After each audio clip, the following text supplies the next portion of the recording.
চিন্তা করুন, বৃষ্টি হচ্ছে না। তো এই নিয়ে একজন আলেম তারা ব্যাখ্যা করেছে, বৃষ্টি হওয়ার জন্য কারণ আছে।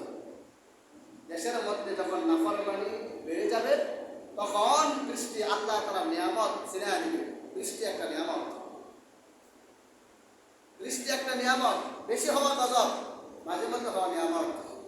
এক লাগাতার যদি আপনার 1 মাস ব্যাপী বৃষ্টি আসে, মানুষ না খেয়ে মারা যাবে।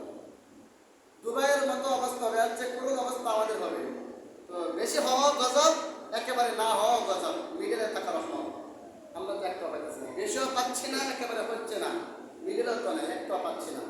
তো এটা আপনি আমাদের কামাই, কারণ আমরা তো পাপ কম করি না।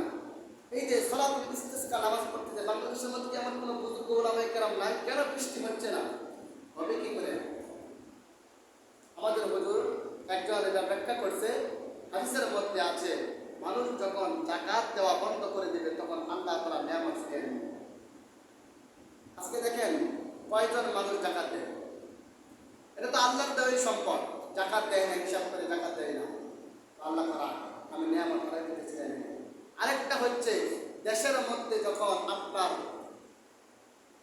অন্যায় কাজ বেঁচে চলবে, আল্লাহ তাআলা নিয়ামত ছিনিয়ে নেবে। এই অবস্থায় রাষ্ট্র প্রধান তওবা করবে, নেতৃস্থানীয় যারা আছে এমপি মন্ত্রীরা তওবা করবে, তখন